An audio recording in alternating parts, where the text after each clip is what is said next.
So since 2016, you've been getting people to jump and shake it. And I want to come back to the way you develop your craft as a DJ in just a minute. But I'm just curious to know, how did this all begin for you? How did you become a DJ?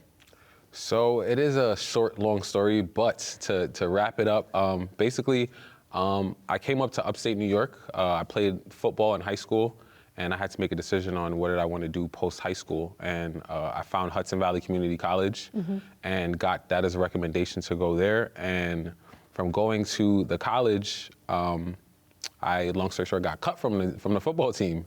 Okay, so you would originally want to play sports, and then you got cut from the football team. Yeah. So sports was basically my whole entire life. And then coming to college, played football, got cut. Never got cut in my life. And then, going from there to, what did I want to do next? I decided to, stay and finish my degree, my communications degree, and then ended up going to UAlbany and got the chance through WCDB Albany to be on air radio. So the radio DJ. station, so the college radio station. Yep. And you had originally come up from Brooklyn, right? Yeah, yep. Wow, that's so interesting. So you decided to stay in the area, and it sounds like, this door closed on that sports route that you were thinking of going, but then you saw another one open with radio and with music. So how did that play out? Is there something that you learned about DJing and about, DJing on a radio station that you think would surprise a lot of people? I would probably say the impact that music has on people's, everyday life.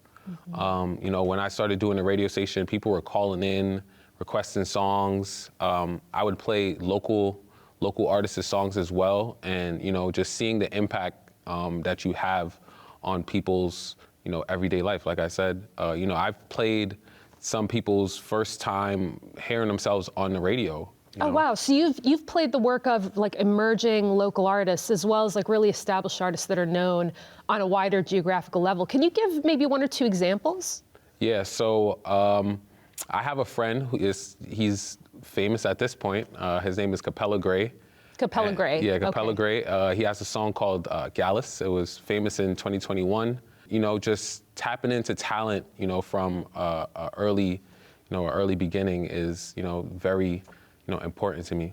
That's really interesting. So tell me a bit about how you create your playlists then. So you talk about like kind of bringing local artists into the fold, helping build up their visibility, their credibility too, and then really giving them this audience, which is so awesome.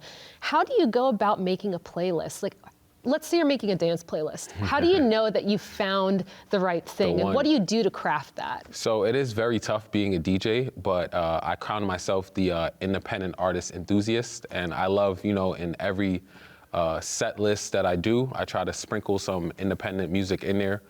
But on Instagram, we have social media, we have TikTok now. You hear, repetitively, you'll hear certain songs. So it's like, okay, let me take this one, put it in a playlist. Right. But also at the same time, I have a Jamaican background. So, I try to bring that island vibe and the energy into all my playlists. So, between all of those, the independent artists, the Jamaican background, and the TikTok and the Instagram, Facebook as well, putting all that together and just music I also like as well. That's a buffet of a lot of cool sounds. Yes. So you grew up then listening to Jamaican music. Let's go back to that a bit. I mean, did your parents have, music set sight for you or for your future as you were growing up? Yeah, not really. Growing up, my parents, they listened to music, but it wasn't, a stamp in my childhood, I'd say, from them.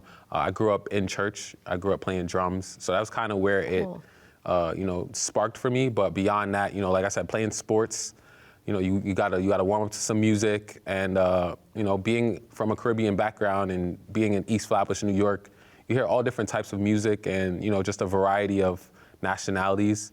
So, that's kind of where it all, started from for me.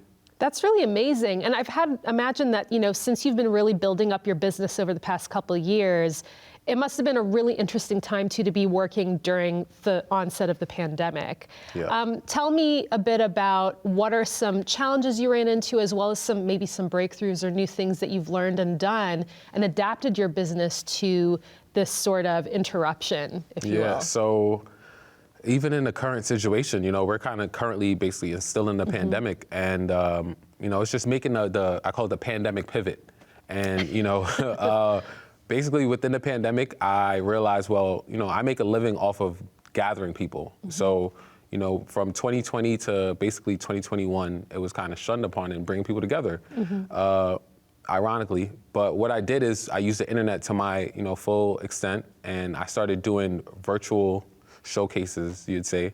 So And, virtual showcases, like virtual shows. And then what else do you do? Because I know you don't just play music. Don't you also train other DJs? Right. So yeah, I would do virtual DJ lessons as well.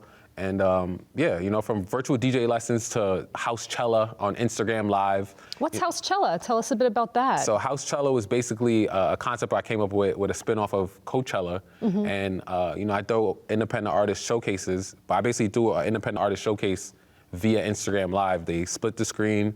I would have the artists tune in from wherever they are in the world, which is easier for me. They don't have to travel and come to me. Amazing. And yeah, and they would perform 3 songs and people would tune in and have a blast. That's amazing. What's an example of an artist that's tuned in that really got people listening? There was Kayami from the UK.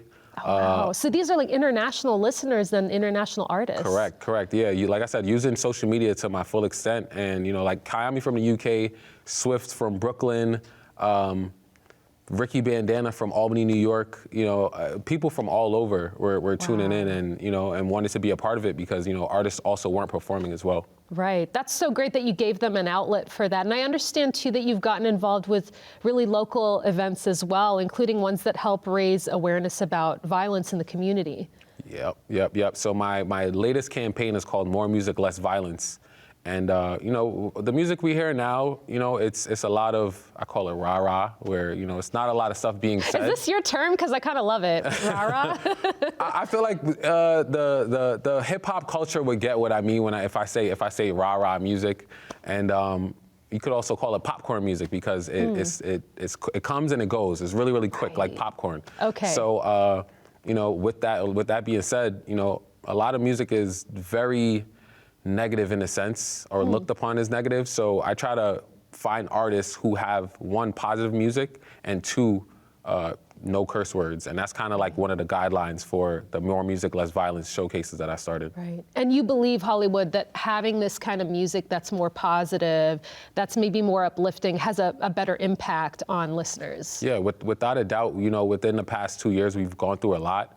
So, you know, with having a positive message and giving people a takeaway, I feel like it definitely benefits, you know, everyone, the artists, the listeners, and myself. Yeah. Yeah. So what kind of advice then do you have for other aspiring DJs out there? I know, for instance, that branding is such an important part of your business. Yes, it is. As a DJ and as a musician. What kind of advice do you have for other DJs out there that are listening right now? So my advice would be to be yourself. You know, find your passion, find your purpose, and, you know, follow them. And, you know, I have a famous quote. It's don't force it, find it. And, you know, like I said, you know, find what you love to do and see how you could, you know, make a living from it. It's not guaranteed, but, you know, you miss 100% of shots that you don't shoot. Right. Thank you so much for offering that wonderful insight and for sharing your story. Thank you for having me. Yes. Such a pleasure to have you. Likewise, yeah. It's more than music.